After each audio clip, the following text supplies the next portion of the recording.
Chicago is known for a lot of great things, like deep dish pizza, the Chicago Cubs, the Blackhawks, and celebrating good food and great music. All over Chicago, there are places to go to hear great music.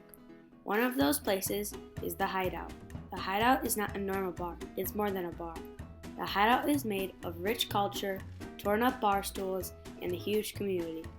I've been going to the Hideout since I was born. It's in my bones.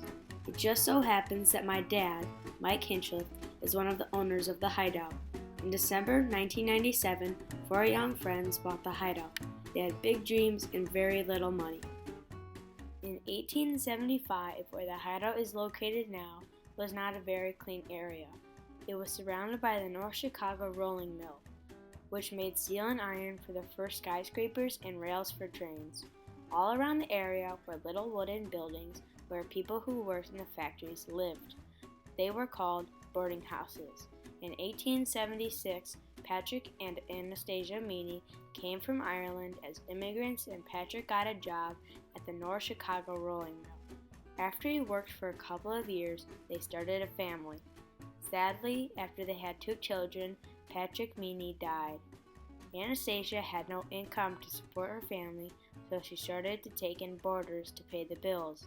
In 1881, Anastasia used her savings to build a better boarding house, which is now the Hideout. Throughout the 1880s, the boarding house was very successful. After her two children grew up, they got great jobs around the city. One was a streetcar conductor and the other was a local fireman. But sadly, in 1916, Anastasia Meany died. In 1917, her two sons rented the house to a family called the Papadoras, who were Greek, Norwegian, French, and English descent. The Papadoras drove trucks in Chicago, and this was the start of the Teamster era. In 1919, Johnny and Mary Juskos moved into the building with their 7 children. They all slept upstairs and had a speakeasy on the ground floor for the working people during the Prohibition era. In 1947, Angelo Favia took over the Hideout. The neighborhood kept a low profile for the Hideout. People said he made the Hideout disappear, and it remained a working man's tavern. Many of the families working in the nearby factories used the Hideout as a transfer spot for their children. The mom would work the day shift and meet the dad and the kids at the Hideout. They would have a meal, and then the mom would take the kids home while the dad went to work the night shift in the same factory. And then they would meet again in the morning at the Hideout and switch again. Phil Favia, Angelo's son, and his wife Eleanor Chucky Favia ran the Hideout until the 1990s. In 1994, Phil died and Chucky didn't want to keep the Hideout, so twin brothers Mike and Jim Hinchliff, along with their grade school friend Tim Tutton and Tim's wife Katie Nicholson, decided to buy the Hideout on October 29, 1996.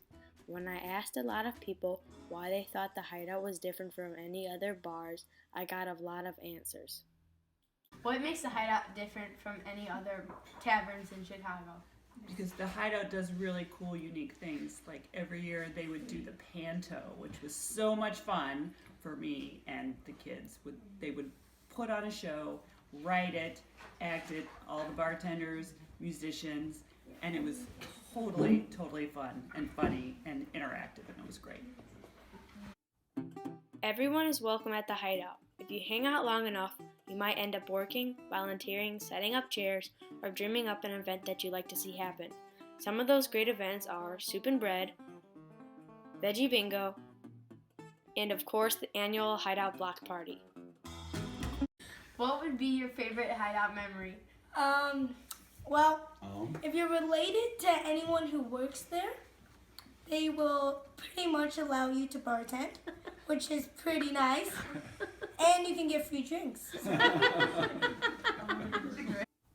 When my brother was 6, he was on the cover of a record album that was shot at the Hideout. The Hideout is not only a community gathering place, it's a family. It really lets me be myself and accepts everyone for who they are. Though many famous bands have played the Hideout over the years, the band Devil in a Woodpile has been playing at the Hideout since the owners bought the bar. That was 20 years ago. The owners also have helped all the people who worked at the Hideout make a record. It was called the Hideout Workers' Comp. Lily Emerson, who worked at the Hideout for 10 years, said, "Without the Hideout, I would have never filmed a pilots for a kids show, traveled to Belarus to create a play, or create a variety show. I can't imagine that I would be able to say that if I wound up at any other Chicago venue. But the Hideout is not just another bar or music club. It's an incubator, a community gathering place, and a hub for all sorts of wonderfully creative and progressive people and projects." I was actually in an episode of Adventure Sandwich, Lily's kids show. Important business tips. You see this? We want this, not this. This is bad, this is terrible, but we want this. See how high and good this goes? This is terrible. If you do that, you're fired. But if you do this, can you do this? That's awesome. The best way to really know why the Hideout is different is from the 4 owners. You know? So when did you feel the Hideout became the Hideout? Became this place which is what it is now, which is just a really, I don't know, not just a music bar, but a great community. When did that seem to click for you? I actually think since the beginning. I mean, because when we went to the bank, we had to write a business plan. They were like, "Well, where's your business plan?" And we were like, "Oh, right, business plan." So we went to Weeds, you know, our idols, they have bar Weeds. And we were like, "Did you guys ever do a business plan?" And they gave us a book. So we took the book home and wrote the business plan. And what we wrote was that we wanted the bar to be... The book was called Do You Want to Buy a Bar?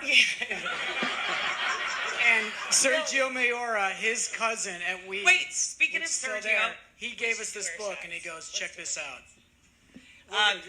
We should do... Tim's already done his shot. There, you can have some of mine. Oh, we should wait till everybody else gets their shots. They're getting them on the way. Yeah. Cheers. Cheers. Prost. Sorry, folks. So in the business plan, we said we wanted it to be like a community house, and that Tim called it a salon. And that people would have their weddings, funerals, bar mitzvahs, first communions, and actually there's a woman here, she's getting married in a month. And so from the beginning, that was kind of, we wanted it to be a place that people could kind of experiment with things they wanted to do. So someone came to us and they said, "I've always wanted to do a production of Little Shop of Horrors," you know, and so we're like, "Cool, do it," you know, so. It's kind of like we didn't want to be the bar that had like the cutting edge band. We wanted to be the bar that the cutting edge band and the other person from the other band got married together. Whatever. We wanted to be like the community house for like the music community that circulates around. But so more than just a place where a show takes place. But the loan officer actually physically drove by and then called me and said no. The Hideout has been taking a stand for what they believe in for more than 20 years.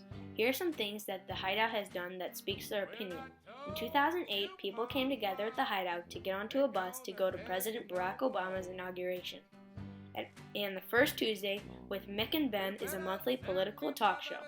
At the Hideout, people love to have a personal talk with someone. If you go to the Hideout, you probably won't find a person hypnotized by their phone, because if you go to the Hideout, you're a people's person and love to interact. The Hideout has been a part of Chicago's history for more than 135 years.